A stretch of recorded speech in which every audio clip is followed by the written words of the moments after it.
সামান্য বুথের সভাপতি আসেননি, এই বুথের লোক হয়ে কি পার্টি করছেন, কি করতে করছেন ছেড়ে দিন। প্রচুর মানুষ আছেন, দরকার হলে ফাঁকা থাকবে আমার বুথ, এরকম দরকার নেই। এই মানুষটা চোখের জলে কি জবাব দেবেন যে তার সারা জীবন তার হাজবেন্ড পার্টি করেছে, স্ট্রোক হওয়ার পর 15 বছর দল করেছে, সে মারা যাওয়ার পর একটা এলো না। শুধু বুকে একটা ব্যাজ আর উত্তরীয় পড়ার জন্য যদি নেতা হতে যায়, নেতার দরকার নেই দাদা।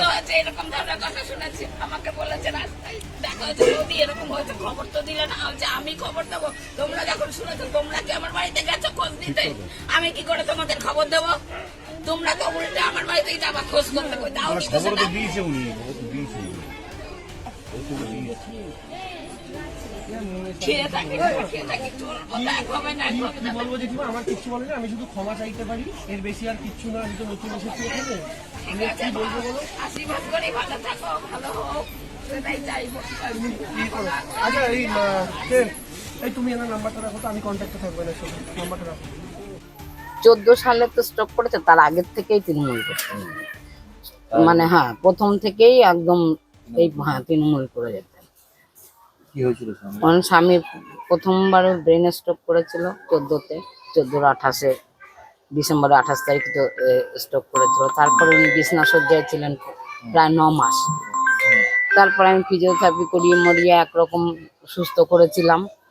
তারপরে মোটামুটি আর্থিক অবস্থা আর ভালো ছিল না, ট্রিটমেন্ট আর করাতে পারিনি। মানে সচ্ছল অনুযায়ী ওনার নিজের ব্যক্তিগত যেটুকু কাজকর্ম, ওনার যেটুকু খুঁড়িয়ে খুঁড়িয়ে উনি ওইটুকুই করতে পারতেন।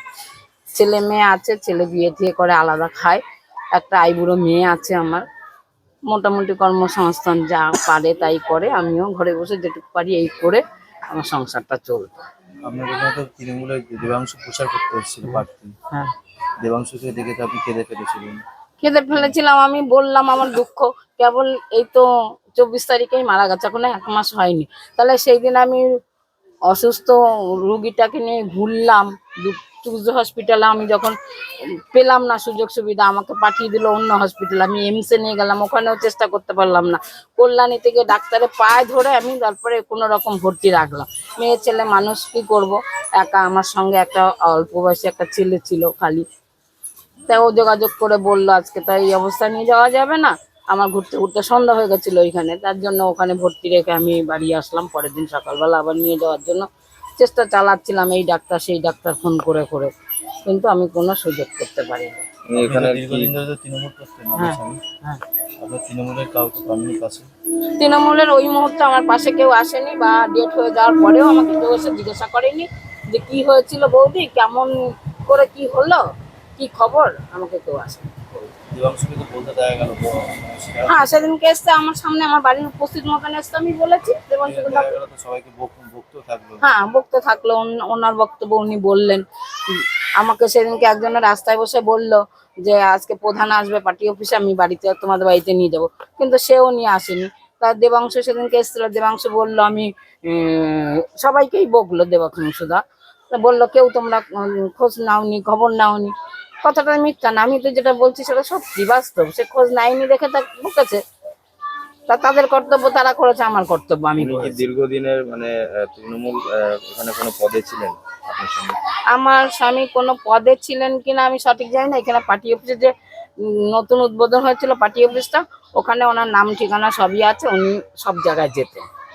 মানে শরীর খারাপ নিয়ে যেতেন? হ্যাঁ, শরীর খারাপ নিয়েও যেতেন, লাঠি ভর দিয়ে ওনাকে গাড়ি করে নিয়ে যেতেন। মারা গেছে কতদিন হয়েছে? আজকে 23 দিন। আর অসুস্থ ছিলেন কতদিন? 2014-তে একবার স্ট্রোক করেছিল ওনার, 14 সালের 28 তারিখ ডিসেম্বরে। সেই থেকেই উনি অসুস্থ। আর এই যে অসুস্থ হয়েছে 23 তারিখে স্ট্রোক করেছেন, 24 তারিখে মারা গেছে। প্রায় 1 মাস হয়ে গেল মারা গেছেন। তা কোনো নেতৃত্ব আপনার বাড়িতে আসেনি? না, পাড়ার বা ব্লকের কোনো নেতা? না, না, কেউ আসেনি, কেউ খোঁজ নেয়নি? কেউ খোঁজ নেয়নি। এটা কষ্ট হয়নি? হ্যাঁ, স্বাভাবিক, আমার কষ্ট হয়েছে। আমি সেদিন এসছে আমার সামনে যখন ছিল, আমি তখন তাকে বলেছি পরিষ্কার কথা। কারণ আমাকে যদি একদিন একটা সান্ত্বনা দিত, একটা ভদ্রলোক আমার বাড়িতে আসতো যে বৌদি যা হওয়ার হয়ে গেছে, আমরা আছি, কি থাকবো দেখবো, তাহলে আমার কষ্টটা লাগতো না, তাহলে আমি হয়তো নালিশটা করতাম না। সরকারি সুবিধা আপনি সবকিছু পান, সরকারি যা যা হ্যাঁ, মোটামুটি সরকারি সুবিধার মধ্যে বলতে নেই। আমি একটা জায়গা কিনেছিলাম, আমি ইন্ডাবাসন পেয়েছিলাম। আমার ঘরটাও করতে গিয়ে স্ট্রোকটা হয়েছিল, তারপরে আমি ঘর আর কমপ্লিট করতে পারিনি। যা তখন সাময়িক ইন্ডাবাসনে আমি 70,000 টাকা পেয়েছি। একটা ঘর হয় না, আমার যা ছিল আমার তা আমার স্বামীর পেছনে খরচা হয়ে গেছে। সেইভাবে আমার ঘরটা পড়ে আছে, আমি আর করতে পারিনি। আমার একটা মেয়ে তখন পড়াশুনো করতো, মাধ্যমিক দিয়েছে, তারপর উচ্চ মাধ্যমিক পাশ করেছে, কলেজ পড়িয়েছি, কষ্ট করেই করেছি। মেয়ে সবকিছু মেয়ের ক্ষেত্রে বা আপনার যা যা না, আর লক্ষ্মী ভান্ডার বা বিভিন্ন কিছু লক্ষ্মীর ভান্ডারটা পাচ্ছি, আর আমার স্বামী বৃদ্ধ ভাতাটা পেয়ে।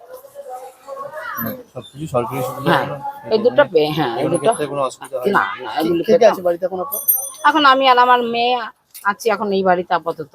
আমার ছেলে যে আছে সে বিয়ে করে আলাদা 5 বছর ধরে। কিভাবে সংসার চলে? ওই যে বললাম, মোটামুটি আমি যা কাজ করি, একটু মেয়ে একটু কাজ করে, ওই দিয়েই সংসারটা চলতো কোনো রকম। এবার শ্বশুর বাড়ির থেকে মাঝে সাঝে একটু দেওয়ার ভাষাটা হেল্প করতো, সেই জন্যই চলতো আর। না, ব্যাপারটা হয়ে গেছে, লঙ্কেশ্বরদা আমাদের দীর্ঘদিনের তৃণমূল কংগ্রেসের কর্মী, এটা অস্বীকার করার জায়গা নেই। এবং লঙ্কেশ্বরদা মিটিং মিছিল সমস্ত জায়গাতেই যেত, এটাও ঠিক। কিন্তু যেটা মিসকমিউনিকেশন একটা হয়েছিল, যেটা আমাদের কাছে খবর পৌঁছায়নি, যে লাস্ট যে ঘটনাটা, তার আগে পর্যন্ত সব কিছু। কারণ উনি শুনলেন যে উনি নিজের মুখে বললো যে আবাস যোজনার টাকা পেয়েছেন, প্লাস হচ্ছে লক্ষ্মীর ভান্ডার পান, ওনার স্বামী লঙ্কেশ্বরদা বার্ধক্য ভাতা, মানে সমস্ত কিছুই আমাদের দলের তরফ থেকেই হয়েছে। এইবারে যেটা লাস্ট শেষ যে মৃত্যুর খবরটা, সেটা আমরা পাইনি। হ্যাঁ, মানে আমি ব্যক্তিগতভাবে সেটা পাইনি, এবং যদি সঠিকভাবে আমরা পেতাম বা আমাদের যদি সেভাবে বৌদি যিনি বললেন, উনিও আমাকে কোনোরকমভাবে জানাননি, বা কারোর মারফত ফোন মারফতও জানানো হয়নি। যদি এক মাস ধরে উনি মারা গেছেন 1 মাস আগে। 1 মাসের কেউ তৃণমূল কর্মী বা কেউ সদস্য বা কেউ কিছুই জানাই যায় না, এই বুথটাতে প্রথম কথা হচ্ছে আমাদের সদস্য নেই। এটা হচ্ছে বামফ্রন্টের সদস্য আছে, CPIM এর। আমাদের তৃণমূল কংগ্রেসের এই বুথটার সদস্য নেই, এই বুথটাতে ওদের সদস্য আছে। যাই হোক, আমাদের যারা দলের দায়িত্বে আছে তার মধ্যে ও যেমন খবর এসেছিল। হ্যাঁ, তারপরে এখানে একটা মিসকমিউনিকেশন হয়েছে, কয়েকজন এসেও ছিল, আসেনি একদম তা নয়, কিন্তু যে দায়িত্ব কর্তব্য যে মানে করা উচিত ছিল, হয়তো সেটা সঠিকভাবে তারা পালন করেনি। এই যে দীর্ঘ ওনার শরীর খারাপের সময়, সেই সময় হাসপাতালে নিয়ে যাওয়া বা কি করবে সেটা ভেবে পাইনি। সেই সময় মনে হয় না যে পাশে দাঁড়ালে ভালো হতো? অবশ্যই। এবারে যারা অঞ্চলের যারা আমরা নেতৃত্ব আছি, তাদের কাছে খবর পেলে তো আমরা করি, আমরা সবসময় করি, রাত বিরুদ্ধ যখন যাওয়া করি, কিন্তু আমাদের কাছে সেইভাবে খবরটা পৌঁছায়। দেবাংশু কি বললো এসে আপনাদের? দেবাংশু আমাকে বলেনি, এবং এখানকার যারা এই বুথের যারা নেতৃত্ব আছে তাদেরকে বলেছে, এবং ওনার সাথে কথা বলেছে। উনি তাতে দেবাংশু বললো এটা খবর নেওয়া উচিত ছিল, এবং ওনার পাশে সেই সময়টা অন্তত পাশে দাঁড়ানো উচিত ছিল, এবং উনি যা বলেছে সত্যি কথা, এবং উনি তাতে দেবাংশুর কথাতে আশ্বস্ত হয়েছেন। এবং আমিও সেদিনকে নিজে বলে গেছি যে আপনার যদি কোনো ব্যাপার থাকে আপনি আমাকে জানাবেন, আমাকে সরাসরি জানাবেন, আমি অবশ্যই আপনার পাশে থাকব। ব্যাপারটা কি, এটা তো তৃণমূলেরই কালচার, এটা তো অন্য কিছু নয়। আর আপনার দেবাংশু নতুন এসছে এখানে চুচড়া যে বিধানসভায়, এখানে এসে এরকম বাড়ি প্রচুর আছে। আজকে ওই ভদ্রমহিলা যিনি কেঁদেছেন, এরকম মনে মনে কাঁদছে অনেকেই। আজকে তৃণমূল কোন মানুষের জন্য কি করেছে, আজকে কে চাকরি পেয়েছে বা কে কোনো সুবিধা পেয়েছে, কিছুই পায়নি। আজকে তৃণমূল নিজেদের যারা নেতা আছে তাদের শুধু উন্নয়ন হয়েছে, যাদের চালা বাড়ি ছিল তাদের পাকা বাড়ি হয়েছে, যারা সাইকেল চালাতো তারা আজকে 4 চাকা চাপছে, যারা আজকে বিড়ি খেত তারা আজকে ক্লাসিক খাচ্ছে, তাদের উন্নতি হয়েছে। সুতরাং মানুষের কোনো উন্নতি হয়নি, এটাই তার প্রমাণ। প্রার্থীকে বলতে হচ্ছে যে কেন তারা এখনো যায়নি। স্বাভাবিক কথা, প্রার্থীকে আরও বলতে হবে। প্রার্থী তো এখন সামান্য কদিন ঘুরেছে, প্রার্থী যখন আরও ঘুরবে, আরও অনেক কিছু ফেস করবে, এবং তারা যে কি কাজ করছে বুথ সভাপতি থেকে শুরু করে, তারা তখন বুঝতেই পারবে। এই যে একদিনে যে মারা গেছেন, সেই সময় দলের কাউকে পাই, দলে যাওয়া উচিত ছিল তো। তারা 15 বছর ধরে যে পরিবারটা তৃণমূল করে, তাদের তো যাওয়া উচিত ছিল, কিন্তু তাদের সে সময় কোথায়? তারা দুর্নীতির সাথে যুক্ত থাকবে বা এইসব কাজ করবে, না সে মানুষের খবর নেবে? আজকে এরা মুখে মুখে বলছে এরা উন্নয়ন, মানুষের পাশে আছে, মাটি মানুষ, এগুলোই তার প্রমাণ। মানুষ বিচার করে দেখুক। আরো ভালো ভালো খবর দেখতে সাবস্ক্রাইব করুন বাংলা হান্টের ইউটিউব চ্যানেল। বাংলা হান্টের আরো খবর দেখতে নজর রাখুন। বাংলা খবর মানেই বাংলা হান্ট।